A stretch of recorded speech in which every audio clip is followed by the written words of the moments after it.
We just heard about the governor of Edo State, Adams Oshomole, and he was very upset about the participation of the military forces in these elections, especially in his state.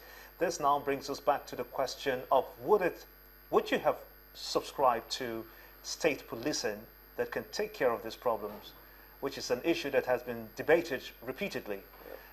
Would you have subscribed to state policing to be deployed instead of having the military? Well, I think that's a very delicate question. The state police, it's, some states can't even afford, to have a state police. And again, it's not, the problem is not with the state police. They can still be abused, just like the federal police. It's ensuring that we have strong institutions generally. We have police force that are professional, that are quite independent as much as possible. There's a watchdog that would ensure they do what they're supposed to do. There's a strong judiciary that would take them to court, that would prosecute a police officer or politician that abuses that privilege, that security arm. So it's strong institutions. If we do have state police, it doesn't solve everything, because you have state governors that would abuse that. You feel they can be compromised? Of course. It's, as long as we have weak institutions, nobody's accountable. People can abuse the system and get away with it, regardless of what we have. Even if we have local government militias, they can still abuse the system. Let me ask Mr. Eze, who is staying in Abuja, talking in our studios there. What do you think about this whole idea of state policing? Does this bring back to our consciousness the need to revisit the issue of state policing and instead have those set of people being deployed for exercises like this? Well, we are in a federal system of government, so the idea of state policing is something that has been canvassed for quite a long time and is going to be a welcome development if we adopt that in Nigeria. But like has been pointed out, it's also susceptible to abuse.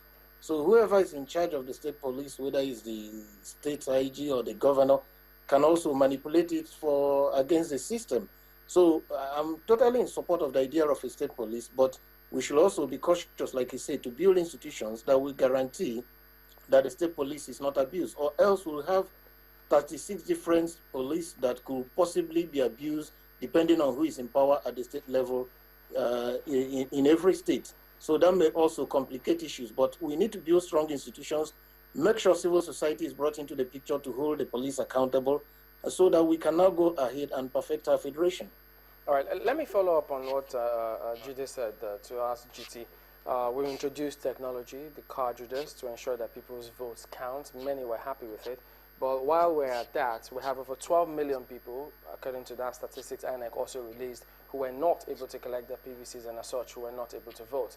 And now we have this, according you extrapolated and came to 250,000 people who may not be able to cast their votes owing to the card reader failure, the 0.25% of those who failed. So while we're trying to improve, some other people are being maybe hindered from participating.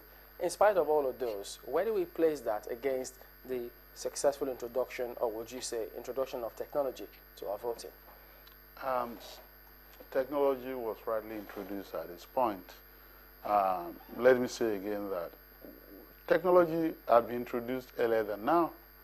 Even the data capture exercise, that was technology. But it's just now that we're talking about card reader. And for me, it was important that that card reader was deployed in this election. Now, I understand the perspective from which my co-panelist here was coming when he said that by extrapolation, it's like you disenfranchising about 250,000 intending voter in a particular state. But the point is that we're not talking about total failure in a particular state here. These 500 odd card readers that are not functional or which failed, card readers that were deployed countrywide.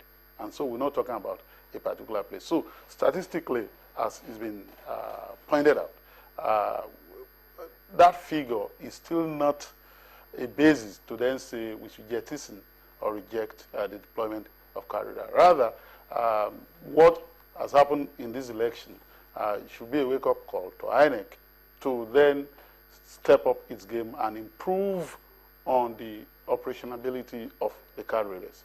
Do they have roving technicians I'm a lawyer, I'm not an engineer. Do we have people that can troubleshoot immediately on the spot, the movement, and so on and so forth? Because, for example, even whilst that deployment was on, even for those who are not technology savvy, they were pointing out, and we're here at the studio, that the film on top of some of the car readers were not removed by those who were using them.